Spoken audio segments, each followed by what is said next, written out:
So we're going to talk about using technology for differentiation. Um, if you are kind of following along with the Universal Design for Learning piece, we're talking about multiple means of representation. So quality teaching means we put things out there in a variety of ways for students. And we really could go on with this one forever and ever and ever, but I'm just going to touch on a few things. One, since we're working on literacy this year, literacy and math, but I'm really going to focus on literacy. And I'm also going to throw in how you can use voice recording. So first of all, why? Why differentiate? We want our students to be able to work independently and not have them be reliant on us every second of the day. However, if we present them with material that's way too difficult for them, we aren't helping them in any way either. We can't expect them to just launch in and do something that they aren't capable of doing. So, but if we provide something for them that's at their level or has been modified in some way or supplemented, then we can say you can do this. So another reason to differentiate is to efficiently address student needs in your classroom. Like I've kind of mentioned before, you do not practice a musical piece efficiently if you're playing the whole piece from top to bottom. The efficient way to practice it is find the areas that need work and to really target those areas with really specific targeted practice. And the same is true for your students. So hopefully some of these strategies help you do that. Brain science says that we need differentiation as well. You remember from college, the zone of proximal development and teaching students material that is just right. It's not too hard, it's not too easy, it's stretching them. We need to connect to prior knowledge. And if students can construct language, then they're better able to remember it as well. So hopefully these strategies help you with that piece as well. So another thing to remember, we need to keep in mind who our students are. This is 2015-16 school report card data, and what you'll see is that for the whole district, we have 11.2% of our students have disabilities, 29.1% are economically disadvantaged, and 15.9% district-wide have limited English proficiency. And you know that all three of these things impact learning. And just something of note, according to that school report card, the elementary level is 22% ELL and 37% economically disadvantaged. So some of the ways that we can differentiate is to make sure that we provide things at a variety of levels, provide it in Spanish, and give kids the opportunity to listen to it. The LMC Destiny is the best place to go to do this. I can go to elementary or the high school. In the elementary, we have the Encyclopedia Britannica. This is just one example of some of the really great stuff that we have. So we can either search on it or we can click something existing. And I'm just clicking on something existing because it's timely. I can have it at a level 1 reading level or a level 2. I can have it translated. I can also change the font size and print it if I want. There's teacher information in here as well, and there you can also look for related things or videos or photos. These are subheadings, just another really great piece to have. And then up here, you can have it read aloud to you. On the high school end of things, same tools. They are just further down, and you'll see the Spanish version, and you'll see the English version in high school and middle school. They look just a little bit different, which they should. It just is going to look a little bit older, but again, you have your different reading levels that'll read it aloud to you. You can save links to articles, all sorts of great pieces. So coming back to the elementary library page, we also have Bookflix is in here as well. Bookflix is a resource for pulling up children's books that will be read aloud to the children. Also, Pebble Go.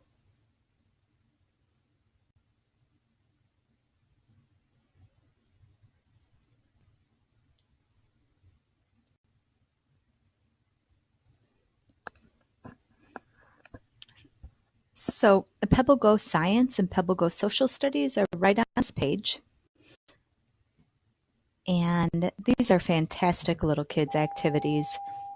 Leslie Ayala, please report to the office.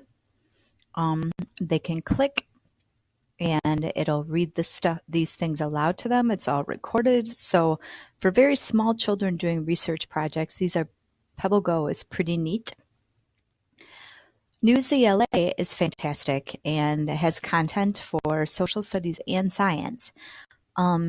This is you can make an account with your Google account and make a class and have kids sign up for it using a course code. This one might even work with Google Classroom too. But once you're in there, with the free version, students can select what Lexile it should be at, so they can simplify it or make it more challenging. I mean, there is a max on it, as you just saw. But students will receive the same information. It's just going to be at a different reading level. Students can highlight and they can annotate. So then what they can do is they can use that information to do some writing. Like let's say you want them to find details or whatever. But there are tons of high interest articles in here. Think Circa is very similar. Lots of high interest information. Again, you can log in using your Google account. And if you look at the lesson library, free versions have to pick reading materials. So if you go to additional, where is it? If you click reading standards, then all of these things are standards that you can get in the free version. So again, you can see some great articles. These do not go by Lexile. These ones go by a general grade level, but it is authentic reading. Again, you can make a class, and again, you can give them a class code. You can also just give them a link to the articles so they can read it. This allows for annotating again, just like Newsela does. Whereas kids and mini kids in the mini teachers in the elementary use, you can assign students on level reading, which as we know is best practice reading instruction. And finally, my last plug I want to make is to Destiny Discover. This isn't exactly differentiation. This is more about engagement. So in the library catalog, you can click Destiny Discover, and this is a spot to get kids to really think about how they choose books. So first they can select the genres that they enjoy. They can filter by genre, and then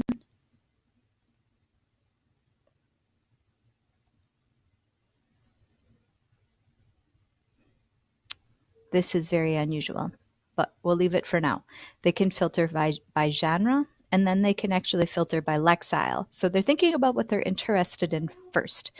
Within here, they can log in using their username and password, and they can make accounts.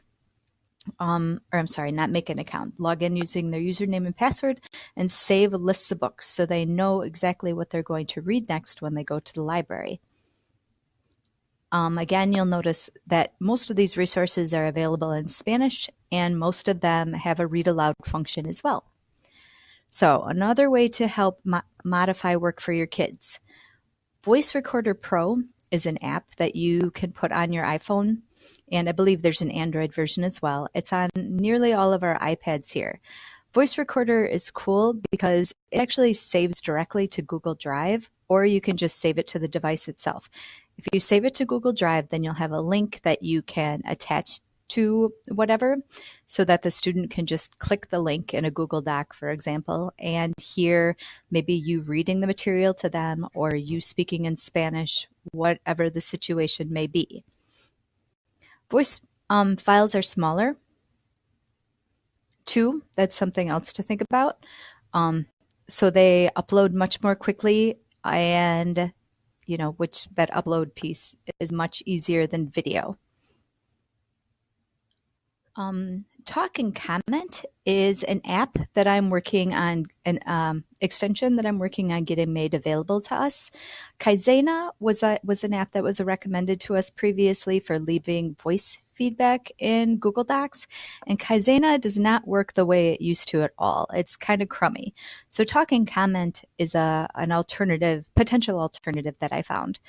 So if you take a Google Doc and you add this extension, which right now you can't, but you might be able to do this at home or on desktop you can. So let's pretend this is a student Google Doc. And let's pretend, as you can see, I wanted to let them know that something was up in that particular spot. So what I did is I placed my cursor and I went to comments. And there's my, how we do this in Google Docs. Now off to the right is a little button and it's recording everything I'm saying right now. So I let it record until I'm done. I hit the check mark. It gives me a link. I Control C, Control V, and now I've left a voice note in this Google Doc. Again, you're giving students feedback. They can give each other feedback. You can do Spanish translations. Lots of really great uses for Talk and Comment. So I'm hoping that this is something we'll be able to get rolling. Either way, you saw how you could add text feedback into that Google Doc too. Another great tool for leaving recordings is Screencastify. I'm making this video using Screencastify. This is an add-on that you have, or an extension that you have on right now, or you have access to right now. So you can search it in the Chrome Web Store, and on your Chromebook, it's just going to use the microphone that's right on your Chromebook. So you'll look for the icon up here, you'll click it. It only does 10 minutes at a time as a free version. The full version is only $24 for the whole year, so that's pretty darn good too. And then you can just make a couple of videos and stick them together, but it saves your videos directly into Google Drive. So instead of taking a bunch of subnotes, you can record yourself talking over your presentation just like this, and the students don't have any excuse to not, they can't say they're confused because it was your instruction. You can also do this to teach concepts and put it in Google Classroom so that students can access over and over again. Or you can do what I'm doing right now and make a presentation, and students can do this too. Another awesome tool or another awesome purpose for technology or graphic organizers. They're terrific for vocabulary practice, make, what it is, what it isn't, if you've ever seen that kind of graphic organizer, mind mapping, KWL charts, things that help all students organize their learning and focus on vocabulary and making connections between the things that they're learning. Those things are good for our students who have disabilities and our students who have language needs, but really, really, really, they're good for everybody. So what can you do for it? One of my favorite things to use is Google Docs with hyperlinks. And I keep coming back to these documents because I just love them. So in Google, you just link texts. And so I can go to this Google Doc, and in it, here is an article that you could differentiate, give them different levels, assign them individually in Google Classroom, have them highlight and copy and paste text evidence and do a written response. This could be a group response in here as well. You could make a Venn diagram, you could make columns to organize their learning. Google Docs are pretty awesome for guiding the students. You could even put a YouTube video in here for them to watch and respond to. So all sorts of things. I mean, this is kind of a funky, amped up worksheet in a way, but as soon as you have students interacting on it, it serves a higher purpose. Canva is another tool that you can make graphic organizers on, and the kids can as well. Canva is really wonderful for making all sorts of graphics, and some of these things I'm sure are kind of familiar. Hopefully you've noticed them on some of the signs. around school. So you can save these things as PDFs, you can save them as JPEGs, um, and then you can put them in any number of things. So if I'm going to create a design here, I'm just going to open up one I already started. There are fantastic elements that you can use. So you can just input shapes. Pay attention to what's free and what costs money. There's plenty free in this to make it worthwhile. But students can come in here and they can add a shape, and then they can add some text, and then they can edit the text. And it's just kind of a fun way to make mind maps and graphics of any sort. Padlet is another tool. Padlet has a bunch of cool options now that it didn't used to have. This one is one that I made a columns template. So if you are trying to get kids to organize science concepts, but they can add notes, a voice note. This would be another fun place to add feedback, wouldn't it? A video, a photo, or just text.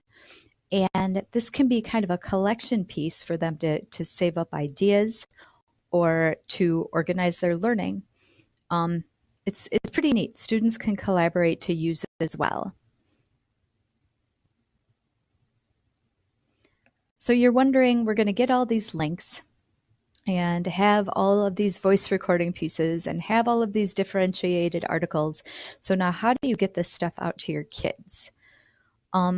There's a number of ways. For the elementary level, QR codes are awesome, and there are QR scanners on all the iPads.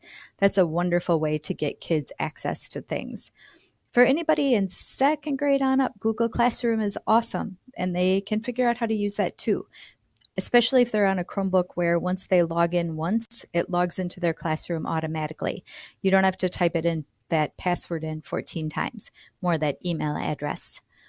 You can also put links in Google Docs and again, hook it up to that QR code. You can upload anything to Google Docs in order to create a link. Sound, PDFs, images, you name it. And those things can be done using the Google Drive app on the iPads too. Let me know if you have any questions or if you'd like to know more about how to do any of these activities. And have a great day.